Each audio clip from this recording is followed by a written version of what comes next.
And away we go. Welcome in to Barbecue for Newbies. My name is Kurt Mueller, joined by my co-host Kevin Flieger. And on today's show, we're welcoming in Bill and Andrea Heyen from Gillespie, Illinois, of the Triple H BBQ team. Bill, Andrea, thanks for joining us. Hey, thanks for having us, Kurt. Glad to be here. So for our listeners, you may or may not have heard of a little tiny barbecue contest at Kansas City Motor Speedway held annually called the American Royal. It only happens to be the largest barbecue contest in the world, I think. Yeah. But anyway, Bill and Andrea, husband-wife team, won the 2021 Invitational at the American Royal. So that's pretty cool, and they're here on the show. So we're excited. I was able to connect with Bill and Andrea briefly at a barbecue class, oddly enough, in January when it was kind of cold. So anyway, welcome, guys. One thing we always love to talk about is the journey into barbecue, right? We love to hear others their journeys, how they got into this stuff. So can you spend a few minutes and just educate us and our listeners on how you got to where you are today in barbecue? Sure. I think we started out, we were doing a lot of camping. I'd gotten out of motorsports and we started doing a lot of camping as a family and cooking over the fire. And we did a lot of cast iron, Dutch oven type stuff, and bought a little box smoker just to play with. And because I enjoyed cooking and Andrea does as well. And one thing led to another, and a friend of mine tried some of our stuff, and that happened to be a promoter for just a little local rib cook, and convinced me to come try it. And after that, we were pretty well hooked, or at least I was anyway. That's awesome. I mean, just cooking out there while you're camping sometime, and somebody just walks up and says, "Hey, this is some dang good stuff, man." Well, I think we actually had like a family reunion or whatever, and I had made ribs for it. And, and that's when he had said that, hey, you need to come out and cook this summer. And so we did. There were a lot of aromas going around the campsites too, and people wanting to come up and find out what we've got going on. So. Wow. So was that like 2 years ago, or was this like 10 years ago? That would have been probably 2014. Okay. Like that, give or take. So when you initially started in competitive barbecue, you were cooking KCBS, right? No, we actually started, of course, we were doing some local backyard, just rib cooks around home here. And then when we started doing more on the professional side or the Master Series side, we were cooking with St. Louis Barbecue Society. We'd done a few KCBS first, I guess, just to get our feet wet. But then we cooked a lot with St. Louis Barbecue Society for two and a half years, maybe. 2 or 3 years. And then after, I guess really last year was our first year of hitting KCBS really hard. I mean, 2020, we'd have ran both. We ran the SLBS pretty hard and were fortunate enough to win their team of the year. And then at the same time with the COVID stuff and whatnot, they didn't have a lot of cooks. So we were running quite a bit of KCBS as well that year too.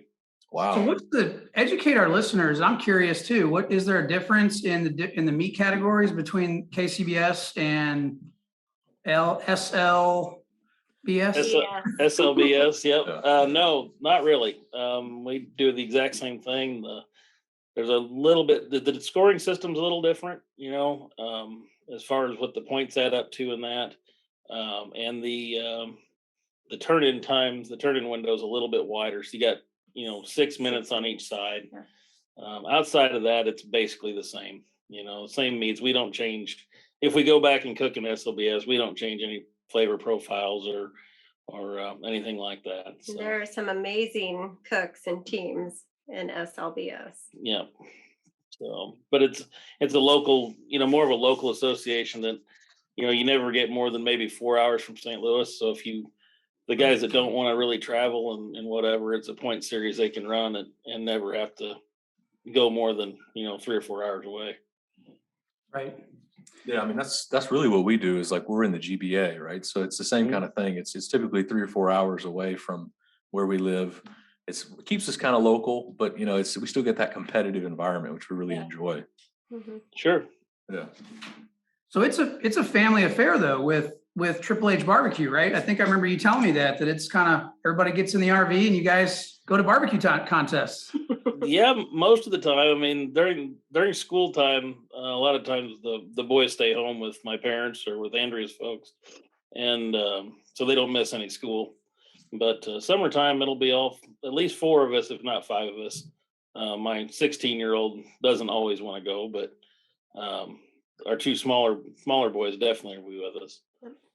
That's How many awesome. Yeah. cooks? How many cooks do you think you're going to do this year? How many contests?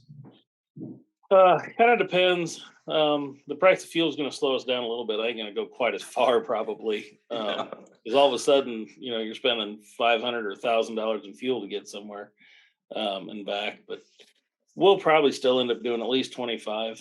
I would imagine. Well, we've already got how many down? Yeah, we've got 7 down. About to do a double. Like I said, just finished trimming chicken for a double. So, Man, Wow. that is crazy. Let's camp out on a double because I'm not too familiar with that. Is that literally? We Is that don't do any literally? doubles. Yeah. So is that the regular turn-in times on Saturday and then Sunday as well? yep. Usually. Typically, I mean, Yeah. sometimes they'll, I've had them where they change the turn-in times on Saturday and run them a little later or something like that. But normally it's normal turn-in times Saturday, and then you do it all again on Sunday. Wow. So, Are you taking Monday off? no, we'll drive home Sunday night and be back at work Monday morning. Just jump right in, handle business. So you have such an interesting story because it was almost like you just fell into this competitive barbecue thing. You weren't really looking for it, right? So, I mean, I would say, go ahead. I was just a question. No, I mean, we did. We kind of fell into it. Just, I've always been competitive. I was in motorsports for a long time, and Right. and I got out of that, and then this kind of came along and satisfied that itch, so to speak. And it's something we can do together and do as a family, and it works out really well. Right. I mean, that's what Kurt and I, we both have two children, different ages, and I have a girl and he has 2 boys, but it's really great that when you can get the family involved because everybody really enjoys barbecue. Everybody likes eating it. So, Yeah. if you can compete while you're doing it, it's a lot of fun. So Yep. what would you say was your biggest catalyst? I mean, because if you think about it, let's say 2014, you're sitting at 6-7 years removed from your first competition. And now here you are winning the biggest barbecue competition, arguably in the world. So what would you say? I mean, did you change your techniques or was the classes you took, or did you just you're really that good? All the above. All the above. Okay. We're really that good. I think we've just been blessed to have, Amazingly. Yes. in a lot of ways, but to have a lot of the right people in our lives that, we've learned from, that we've become friends with some really good competitors and that's taught us a lot. Plus we've taken a lot of classes and we practice a lot. Not as much as we used to now because we're competing all the time. But, when we were only competing, 10 times a year or whatever, we were practicing another 10 or 15 times a year, running, practice cooks. And if there's something that we're struggling in, really bad, I mean, it wouldn't be out of the question for us to fire up a drum on Wednesday afternoon and, and run around a chicken just to figure out why it's not working, Right. or try to change something. And, so I think that's the biggest catalyst probably is being willing to learn and get your target right to cook for judges, not for yourself. And put the practice in. Right. So. Well, and I mean, and another thing you mentioned is that barbecue family that you run into and you become friends with. I mean, we've seen the same thing in our sanctioning body that there's a couple teams where like, if you're struggling with something, they'll help us out and be like, hey, you should probably, trim this a little better. Here, let me show you how to do this. Sure. Like, we're a new team and we didn't know. Right. Mhm. I mean, you can only learn so much at a class, but when you're actually in there competing in that environment to be able to make those adjustments. So, I mean, you talked about it too. I think it's great. We didn't take our first class until the end of our first year competing. I think we had done several KCBS and a whole season of SLBS too. But Yeah, so we learned a lot kind of on our own, trying to figure things out and little tips we got from friends and other competitors. And then, like I said, took our first class, and that was kind of an eye-opening experience to say the least. It always is, yeah. And and then we've taken at least one class a year ever since, and couple of years we've taken 2. So just kind of worked out, to be able to do that. So, but they're expensive, but they're worth every Yes. penny. Right. Well, it's an investment in your craft, right? Or your hobby. Yeah, However you exactly. want to look at it. Yeah. That's exactly right. Now you mentioned the drums. I know you love cooking on drums. I Mhm. had not ever really looked at drums until that class. In fact, I bought a used drum right after that class. I'm curious, were you always cooking on drums, or was that kind of like a transition into drums? That was definitely a transition. Yeah, go ahead. We actually built a homemade reverse flow cooker that we had signed up for our first KCBS. I think originally we were cooking on like a pellet grill, doing the local stuff. Yeah. We signed up for our first KCBS, and I realized there's no way I can put all this on my pellet grill. So I need to build something bigger and better, and so I actually built a reverse flow, like on a com cart type thing. We cooked on it for several years, and I think 2020 was our first year on drums. And we'd had a drum we were cooking chicken on in 19, and then took Brad and Tim's hot and fast class, and I started playing with some other meats on the drum we had, and next thing you know, I had 3 more sitting in the driveway, and we never looked back. That happens so fast, doesn't it? I mean, they just multiply. You look outside my house and there's grills everywhere. Yeah. Smokers, Well, all and that. I sold my original, that I'd built to pay for the drums, because just logistically it was so much easier to move them drums in and out of the trailer and Right. set up than it was that 1,200-pound She was monster we big. had. Yeah, So she was big. Yeah, for sure. Yeah.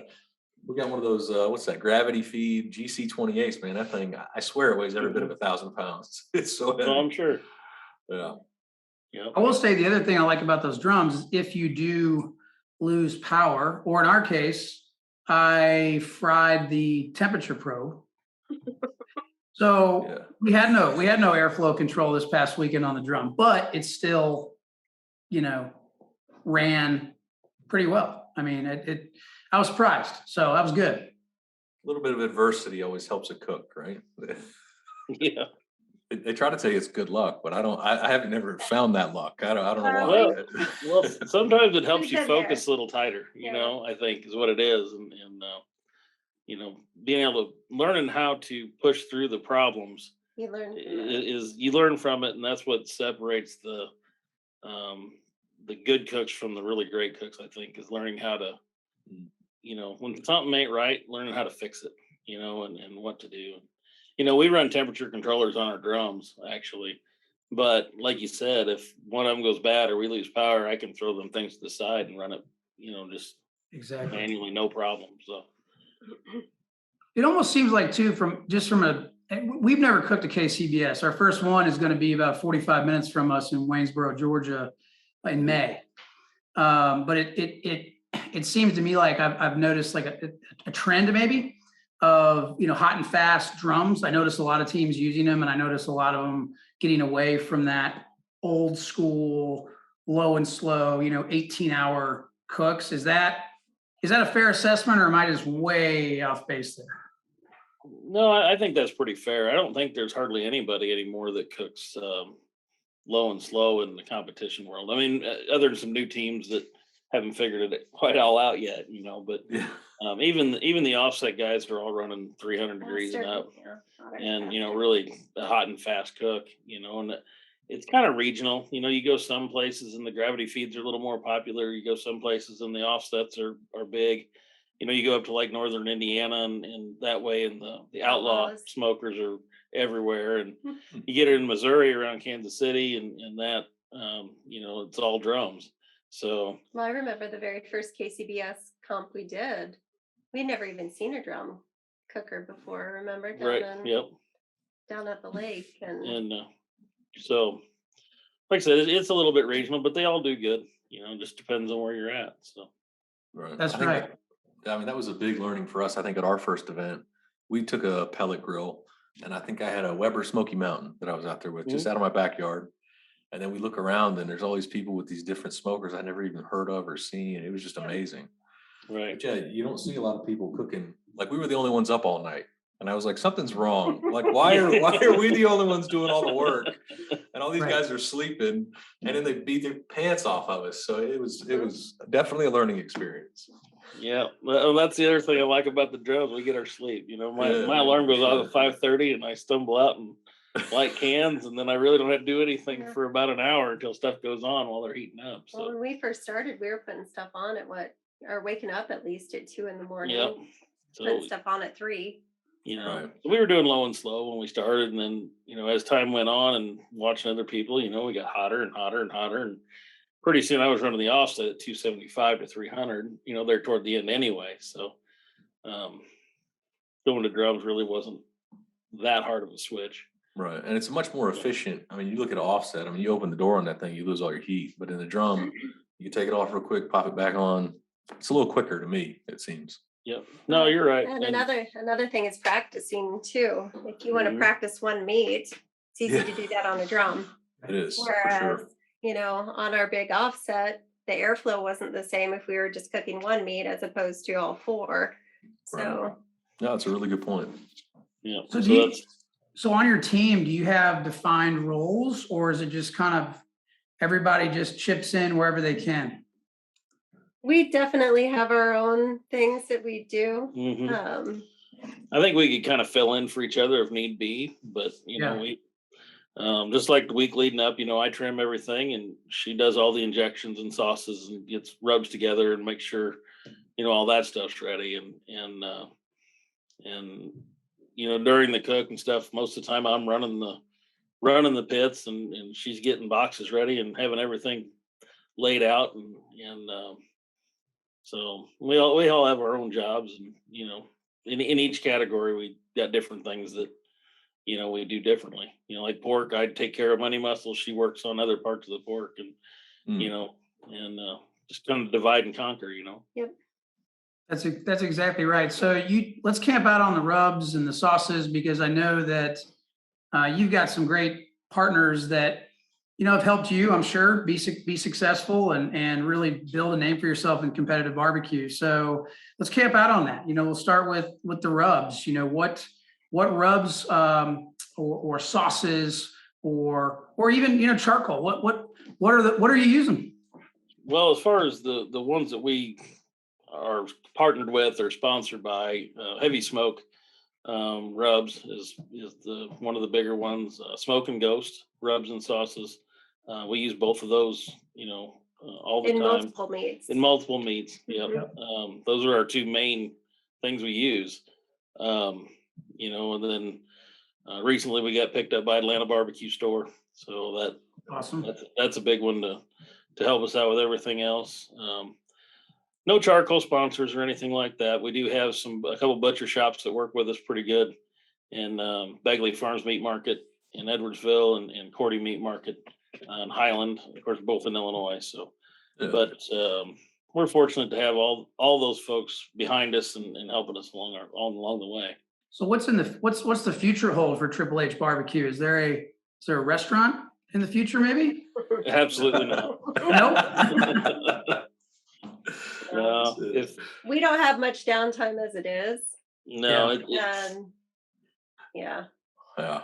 You're not going to be opening a restaurant anytime soon then. no, I'm not. I don't live in. We're pretty far out. Not in a big population center. I don't think a restaurant would be very easy to go over. If I did anything, I may consider a food truck at some point where we could do pop-ups and things like that and Right. do it when we got time and when we don't. Not have dedicated Yeah. hours. Right. Right, Where I don't have right. to have the overhead of a brick and mortar Right. and employees and so on. But even So- that, I'm not too excited about. So, That's all right. Kurt's not either. I know. Although we have considered catering limited, Yeah. capital L, Right. limited catering, just to get out of the red. If you know what I mean. we've done a little bit of that, and we do make pulled pork, and have sales and things like that occasionally to, help supplement, offset the cost. Yeah. Offset it a little bit. Yeah. It's not an inexpensive sport to be in. No, it is not. Yeah. So let's camp out real quick as we wind down things on, folks that are listening that are, the backyard cookers, the guys and gals that really have no desire to get into competitive barbecue. One thing I always, ask our guests is, for the backyard folks, obviously there's a lot of things that they probably won't or are not going to do that the competition folks do. But if someone's trying to become, just the king of their backyard, we'll talk about brisket. And the reason I talk about brisket is because not a lot of people are scared to cook it. People are afraid of brisket. Yeah. So for the backyard folks, is there a good, just basic backyard, at home rub that they can make, or some techniques that they can use that will elevate their brisket to be the best on the block? Well, there's a lot of different things you can do with brisket. It depends on what kind of cooker you've got at home to put it on, and Sure. things like that, and what you're after. I'm gonna shameless plug here, but Heavy Smoke Black Label. For one, that's what we use on our competition brisket. It's what I'd use at home. Yeah. So as far as a rub, that's what it would be the go-to for me. It's good on steaks. Yep, get on all kinds of stuff. But the big thing with brisket is be patient and let it get tender. And don't believe the internet when it says at 2:03 it's done, or because that's not necessarily the case. Right. Get it to probe tender, and if it takes it to 2:12 or 2:13, that's what it takes. And get it to where you can stick that thing in. It's like a toothpick going into butter. That's right. And pay more attention to that than temperature. I think too many people get hooked on, at certain temperature, and that's not the case. So. Right. Yeah, I mean, I've cooked brisket myself probably 3 or 4 times, and I've never really enjoyed it. I think part of it is that I'm going to like just a local grocery store and picking up a brisket they're having on sale or something. So I think there's a quality to the meat aspect, but I think also is that I always just stick to the temperature. And I'm like, all right, when I get it to this 203, 205, I'm going to pull it. Yeah. Right. Yeah. Just for me at home. I mean, now Well, Kurt typically cooks more brisket than I do for competition, things like that. But I think the quality of the brisket's important, but I've cooked a select brisket. It kind of going back. We had already started competing, and we were at the campground, on an off weekend or whatever, and decided we want to do a brisket on Saturday. And all there was a Walmart. I ran in there, and all they had was a select brisket, and I was like, well, we'll try it. It was And amazing. it was one of the better briskets I've Really? done at that point. So. Yeah. yeah. I mean, just because it's a lesser cut doesn't mean you can't make it good. It's just got to be patient. And I'm get it sure right. we were injecting at the time. Well, I'm sure we too, were. Yeah. adding that moisture Mhm. to it, and that's important. What's your favorite cut of meat to cook? Doesn't have to necessarily be competition meat, but like, what's your favorite variety? I enjoy cooking ribs, I was but gonna say I lamb. I enjoy eating brisket more. So Right. but I'm right there with you. There's something about a nice set of ribs when you get them just right and they're just shiny and beautiful. Oh mhm.